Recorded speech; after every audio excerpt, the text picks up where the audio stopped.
Hi everyone, welcome back to my YouTube channel. For today's video, I'm going to be doing a how I take and edit my Instagram pictures. Before I actually get started with today's video, I just wanted to say that you guys might have noticed an ad before this video or anytime during it, and that is because I am monetized. So I've been accepted into the YouTube partner program, and I am now able to start making money on my videos, and there will definitely be a video on all of the steps that I did to get monetized and what I'm doing now, kind of, and my first YouTube paycheck coming sometime in the future. But obviously I do need to wait for that first YouTube paycheck. So yeah, I just want to let you guys know that I am monetized now and starting to make money, but I still need to wait for that YouTube paycheck so I can finish that monetization video. Without further ado, let's just get started.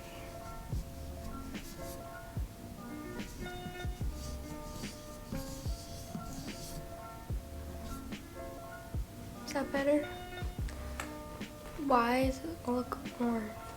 So obviously the first step in taking and editing an Instagram picture is taking the picture, and I don't like plan my Instagram pictures in any sort of way. It's just if I feel cute and if I feel like it's a good memory time sort of to take a picture and I know it'll be good on Instagram, then I'll take it. So obviously to take a picture, all you need is your phone or a camera. Sometimes I will just use my phone if I'm hanging out with friends or something, but if I do have my camera on hand and I want to use it, I will use my camera for my pictures. So obviously all I do is set up the camera or my phone on a tripod or any type of ledge, and I just take a bunch of pictures that I think would look good on my Instagram. And once I finish taking those pictures, I go into my phone and look at all of them and just delete the ones that I know I won't want so that I can narrow it down to the few that I will want, because you don't want to edit all of your pictures and then not post them, you know, because editing does take a good amount of time depending on how you edit your pictures. So literally what I do is I just go to my camera, here it is, it's open, and I take a picture. You can see you guys. Can you see yourselves on the camera?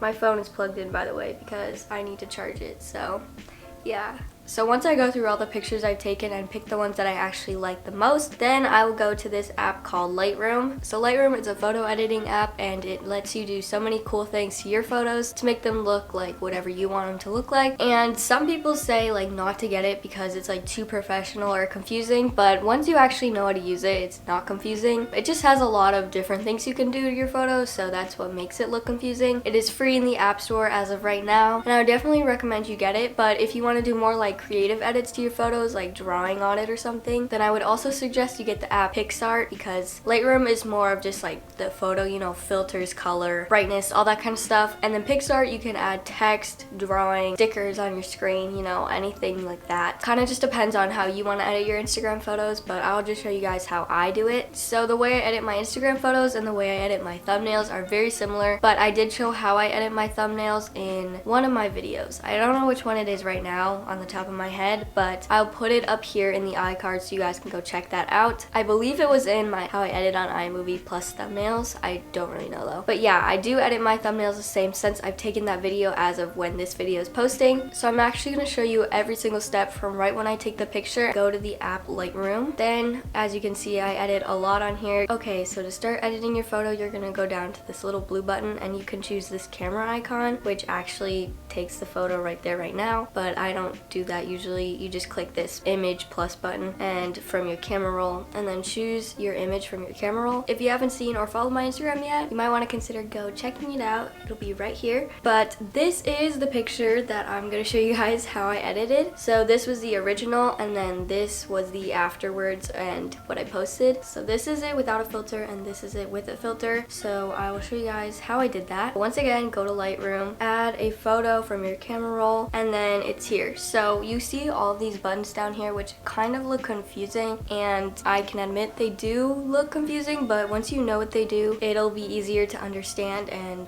work with it. So I'll just go through them first so you guys know what they are. So first is a selective button, and you can only use it with premium, and I don't think you need to pay for premium with this. Honestly, you can do so much without it. The second button is healing, which you also need premium for. Third button is crop. You know what that is, it's to crop it. Then it's profile, so they just have like automatic filters that you can add. Then it's auto, so they kind of like auto edit it, so they edit it, and yeah. And then there's light, so these basically just show like the change of lighting, so the exposure, and a bunch of other things. Then we have color, so as you can see, you can change all of those, and then you can also change the settings for other colors. Then effects are just obviously effects. Details kind of to make your image look more like sharp, you know. Then we have optics, which is to just like fix some things. It's kind of hard to see the differences with those, honestly. Then geometry, you need premium as well. And then finally presets, which are just like your saved filters. So I have a bunch of them here, and these actually I made myself, and I've also found on TikTok. So if you want a tutorial on how to get all of these, or like how I made them, just comment down below and I can do that for you guys. So since I have all of these pre-made filters, usually I'll just choose one that looks good and then adjust the settings if I have to. So for this one, I believe I chose, oh okay, it was this filter called Pool Day because I used it on a pool picture. But yeah, so this is the one I used, and I believe I adjusted the coloring a little bit. So I went to here and I didn't make it so dark, and I didn't make the orange like so orange, if you know what I mean, like not too orange. I kind of just played around with it. Okay, so if you don't have any pre-made filters, then I'll show you guys how to edit your photos to make them look good without a preset. So this is my original photo like you've seen before, and it was already cropped. Usually what I'll first go to is light and adjust it. So usually I turn the exposure up a little bit, but not too much because you don't want it to look like this, but just enough so that it's a little brighter. Then contrast, I'll usually bring down a little bit so that the like shadows and stuff don't look like that. They kind of just, you know, look like this. Then I go to highlights, and sometimes I'll bring them up and sometimes I'll bring them down depending on like how the photo already looks. Then shadows, I'll usually bring up a little bit but not too much, and whites I'll usually bring up or down depending on how the picture already looks, and same with blacks. So these are the settings that I have so far. Then I go to color, and temp I don't usually do, but sometimes I will. Temp is basically like if you want your picture to have more of a orangey yellowish tone or a purpley bluey tone. So I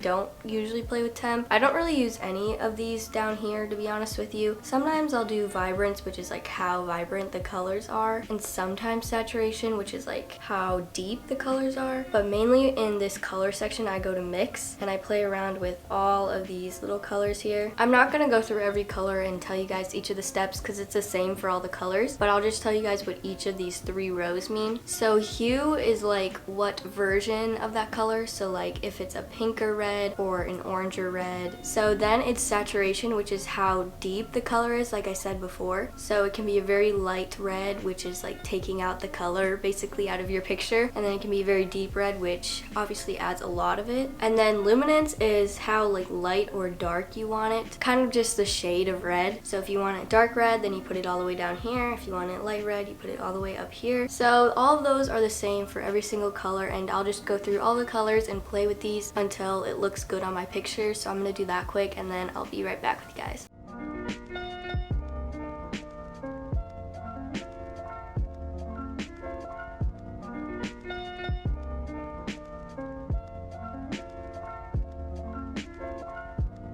Alright, so I went through all the colors, and obviously there's no purple, pink, or green in this photo, so I didn't have to do anything. So once you adjust the colors, click done, and then usually that's when I'm done, but sometimes I'll go through and do these last couple things. So then you can go to effects, and there's a bunch of these. So texture is like really bringing out texture, I guess, in your picture. So I'll show you what that looks like. So if I add texture, you can kind of see like the pixels in the picture. If I go to -100 in texture, it takes out all the texture and looks weird. Then clarity is like how clear it is, kind of. Dehaze is kind of just the color shades in a way, so you put it all the way down here, put it all the way up there. I don't play with that usually. And then down here we have grain, so you can add a little grain or a lot of grain if you want into your picture. And then with grain you can choose the size of your grain, so obviously you can see here I'm adjusting it. And then you can also choose the roughness of your grain. Also with this vignette stuff, it's just like the border. You can have it black, white, however you want, and then once you have that, you can kind of adjust it. And then detail, there's sharpening, which like I said before, sharpens your image to make it have like detail in a way, but it also shows, as you can see, the pixels. So usually I don't use this, but if you do, you can adjust more things. So if you turn the radius up and the detail up and the masking up, it looks like this, which isn't the best, so I'm not gonna do that. And then for optics, it's just these little things, so I don't really play with them. And yeah, so when you're done, you just click this check mark, and then it's here. You can click it again, this save, export to camera roll, and then it says it's exported.